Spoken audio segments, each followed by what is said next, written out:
चामराजपेट ईदगाह मैदान में वजीर आला सिद्धरामैया के नमाजियों के सामने खड़े होने के मामले को लेकर हंगामा मचा हुआ है। कर्नाटका मुत्तहदा मुहाज के जिम्मेदारान ने आज एक प्रेस कॉन्फ्रेंस मुनक्कद की, जिसमें चामराजपेट ईदगाह मामले के ताल्लुक से बयान जारी किया। इन्होंने कहा कि वजीर आला या किसी भी शख्स के नमाजियों के सामने खड़े होने से नमाज को कोई फ़र्क नहीं पड़ता। तमाम लोगों की नमाज अदा हो चुकी है और इस इख्तलाफ को ख़त्म कर देने की गुजारिश की गई। और यह भी बताया गया कि उलमा इकराम ने एक दिन कबल इस ताल्लुक से तफसीली गुफ्तगू की। मीटिंग के दौरान इस मामले को बारीकी से देखा गया। उसके बाद आज ये वजाहत की जा रही है कि तमाम नमाजियों की नमाज मुकम्मल हो गई है, इसमें किसी तरह का कोई ख़तरा नहीं है। साथ ही उन्होंने ये भी कहा कि अगर कोई कोताही या बदनज़मी हुई है तो उसे दुरुस्त कर लेना चाहिए और बयान देने से पहले तमाम ज़िम्मेदारान को भी चाहिए कि वो साहिब मामलात जिनका मामला है उनसे रुजू हों, उनसे बातचीत करके मामले को समझने की कोशिश करें, ना कि माहौल को बिगाड़ने की कोशिश करें। दरमियान में एक और मसला इस वक्त पेश आया है, वह है चामराजपेट के ईदगाह में नमाज का मसला। तो इंशाअल्लाह ब्रदरम यूसुफ कन्नी साहब इलेक्शंस के मुताल्लिक़ जो भी बातें हैं, इलेक्शन से पहले क्या कोशिशें हुई और उसके नताइज जो आए हैं उस पर इंशाअल्लाह वो रोशनी डालेंगे। मैं कुछ बातें चामराजपेट में जो मामला पेश आया उस पर कहना चाहूँगा। आप सबके में यह बात है कि ईद उल अज़हा की नमाज के मौके पर इमसाल चामराजपेट में वज़ीर आला सिद्धरामैया जी मौजूद थे और फिर उसके बाद नमाज ईद के मौके पर हुआ ये कि वो नमाज का मंज़र देखने के लिए नमाजियों के सामने बैठे रहे। फिर नमाज हो गई। उसके बाद कुछ इश्कालात कुछ लोगों के जहनों में पैदा हुए और एक दो वीडियोस वगैरह भी उस ज़िमन में वायरल हुई हैं, जिसमें यह कहा गया है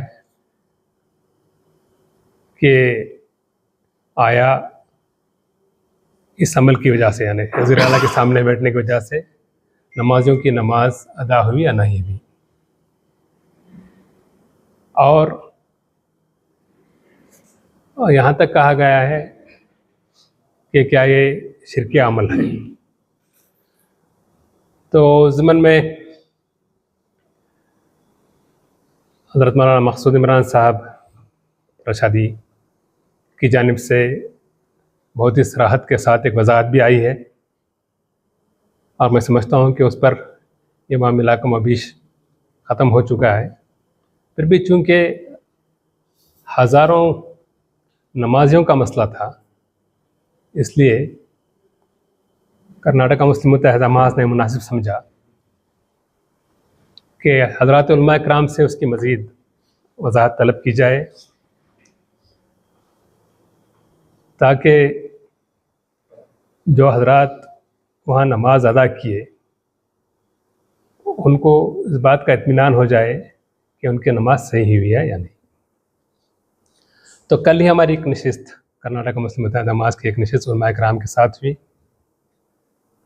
जिसमें बहुत ही सराहत के साथ ये बात सामने आई कि नमाज में किसी भी किस्म का कोई खलल वाक़या नहीं हुआ है और जो भी वहाँ पर नमाज अदा किए हैं उनकी नमाज बग़ैर किसी नुक्स के हो चुकी है। तो पहली बात तो मैं उन हज़रात को इत्मीनान दिलाना चाहता हूँ जिन्होंने वहाँ पर नमाज अदा की है कि वो किसी तरह के ख़दशात में ना रहें। हज़रात उलमा इकराम की दलाइल की रोशनी में उनकी नमाज वहाँ पर हो चुकी है। और दूसरी बात यह है कि अगर इस किस्म के कोई मसाइल पेश आते हैं तो जिस शख्स को भी इस तरह के इश्कालात पैदा हों, उनको चाहिए कि वो जो साहिब मामला हैं उनसे पहले रुजू हों, क्योंकि मामले की वजाहत तलब कर लें, हुआ क्या और इस तरह का वाक़या क्यों पेश आया और इसकी इस्लाह कैसे मुमकिन है अगर कोई गलती हुई है। तो बजाय इसके बिलखुसूस मजहबी मामलात में अगर ख़ुद से ये कहने लगे कि एक शिरकी अमल है या उनकी नमाज ही नहीं हुई, तो इससे एक तरह का इंतशार पैदा होता है। मैं समझता हूँ कि इस इंतशार की कैफियत से हमें बचना चाहिए, और अगर मामलात पेश आते हैं तो जैसा कि मैंने कहा कि साहिब मामले से रास्त रुजू करके उस मामले को हल करना चाहिए, और इसको उलझाने से जो इंतशार पैदा होता है उससे बचना चाहिए। पहली बात तो यह रही। और जहाँ तक इंतखाबात और इंतखाबात से पहले जो कोशिशें हुई वो और नताइज, उस पर मैं समझता हूँ कि मोहतरम यूसुफ कन्नी साहब और इकबाल भाई भी तशरीफ़ फरमा हैं और भी उस पर कुछ कहेंगे। बस ये बात मैं दोबारा अर्ज़ करते हुए अपनी बात ख़त्म करता हूँ कि जहाँ तक चामराजपेट ईदगाह का मामला है, मौलाना की वजाहत और पूरी सरहद के साथ वजाहत के बाद इस मामले को ख़त्म होना चाहिए, इसको मज़ीद आगे नहीं बढ़ाना चाहिए। और जहाँ तक नमाज़ों का ताल्लुक़ है, फिर एक बार मैं कहता हूँ, इसलिए कि मैं अपनी तरफ से नहीं कह रहा हूँ, बल्कि उलमाए किराम की पूरे दलाइल और फतावे की रोशनी में ये बात वाज़ेह हो चुकी है कि नमाज में किसी किस्म का खलल वाक़या नहीं हुआ है, हज़रात की नमाज हो चुकी है। और आइंदा हो सकता है कुछ बदनज़मी वहाँ हुई होगी, वो इंतज़ामिया वहाँ पर उसको तवज्जो करनी चाहिए इसके ताल्लुक़ से, तो उसके बारे में मैं नहीं कह रहा हूँ, लेकिन नमाज़ों के ताल्लुक़ से उनको इत्मीनान रखना चाहिए।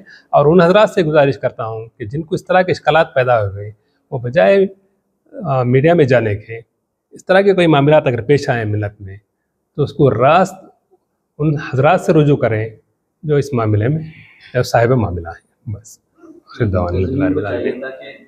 वीआईपीज़ आ रहे हैं तो उनके लिए कमरे का इंतजाम या फिर होने चाहिए। बदनज़मी ज़रूर हुई है, उस पर तवज्जो देनी चाहिए, उससे कोई इनकार नहीं है, क्योंकि एक मामला नमाजियों के मुताल्लिक़ था। नमाज बहुत सारे हज़रत, हज़ारों अफराद वहाँ नमाज से अदा किए हैं, तो एक तरह से अब यहाँ आने के बाद वो तशवीश में मुब्तला हो गए हैं बहुत सारे लोग कि हमारी नमाज हुई या नहीं हुई। वाजिब नमाज जो साल में सिर्फ दो ही दिन में पढ़ी जाती है, तो इस तरह के कुछ इश्कालात होते हैं। तो उसको हमारा मकसद ये था कि उसको पूरी तरह से उसका अखलाक खमा किया जाए, उसको रफ़ा किया जाए। तो ये बात तो है, जैसा कि आपने अर्ज़ किया, ये तो सही है कि इंतज़ाम बिल्कुल सही है, बिल्कुल सही, मैं पूरा से हम इत्तफ़ाक़ करते हैं, तो होना चाहिए। तो जो मेन मकसद है, चामराजपेट ईदगाह मैदान में जो नमाजियों के सामने सीएम खड़े थे, वो जो मामला है, दीनी एतबार से जो बहुत सारे सवालात उठाए जा रहे हैं कि पूरे लोगों की नमाज नहीं हुई है और इस तरह से सीएम को वहाँ नहीं खड़ा करना चाहिए था, गलती हुई है, इस ताल्लुक से आप लोगों को क्या रोक? ये देखिए, अभी मसूद अब्दुल क़ादिर साहब, कन्वीनर कर्नाटक का मुस्लिम मुत्तहिदा महाज, इस हवाले से आपने गुफ्तगू की कि कल उलमाए कराम की नशिस्त हुई, इसी मुकाम पे हुई, और बहुत ही जितने वीडियोस आए हैं, जिन लोगों ने जिन बातों को कहा है जो वायरल हो रहे हैं, उन सारे बातों को रख करके उलमा से हमने गुफ्तगू की, और उसी गुफ्तगू के हवाले से यहाँ आपके सामने इब्तिदा में कई बातें आपने पेश किया है। तो एक तो ये कि नमाज नहीं होने का सवाल ही नहीं है, नहीं होने का सवाल ही नहीं है, नमाज तो हो गई है। अलबत्ता इंतज़ामी उमूर के सिलसिले में जो चूक हो गई है, आइंदा उसका ख्याल रखना चाहिए। मकसूद इमरान के मामले में मामला मकसूद इमरान का नहीं है। मैं फिर भी आपको रिपीट कर रहा हूँ, कर्नाटक पूरे रियासत में, पूरे हिंदुस्तान में एक मिसाली रियासत है। हम यहाँ पे हमेशा, यहाँ पे मुफ्तियान भी हैं, यहाँ पे उलमाए कराम भी हैं, यहाँ बड़े बड़े मदरसे भी हैं, यहाँ पे हैं, वो हमारी सरपरस्ती करते आ रहे हैं। उनके बदौलत ही हम लोग जो है आपके सामने हैं, ये पूरा मिल्लत को जो है नुमाइंदगी करते आ रहे हैं हम लोग, ठीक है।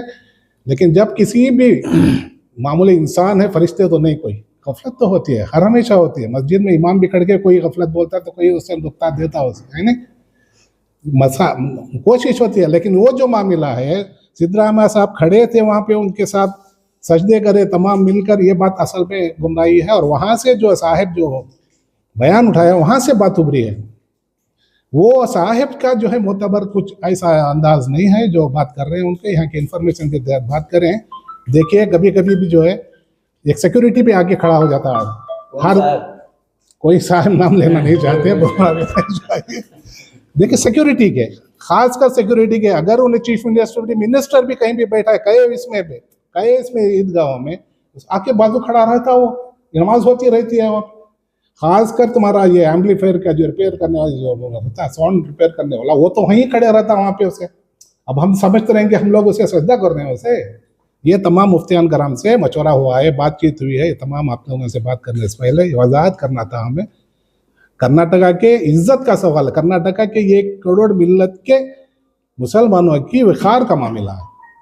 हम उसे जो है लिहाज करते हुए आप तमाम ऐसे मामलात को ना उछालें, आयरे गैरे नतू खैरे सब बोलने लगे हैं आज, है नहीं, जिनका कोई वजन नहीं, कोई ये नहीं, कोई उनके ग्राउंड रियलिटीज नहीं। ऐसे लोग भी अगर बोलने लगे तो मिल्लत में इंतशार पैदा होता है। इसमें हम सब झुलसेंगे, हम सब उसमें जो है आ जाएंगे, उसमें लपेटे में आ जाएंगे। इसके लिए ऐसे लोगों को दूर रखना है। रास्ता आप बात कर सकते हैं, हम कोई दूर नहीं है। आप सब मिल्लत के अफराद हैं, आप हमारे भाई हैं, हमारे छोटे छोटे भाई हैं, समझिए आप हमारे से डायरेक्ट बात कीजिए, मशवरा दीजिए, हम काम करेंगे।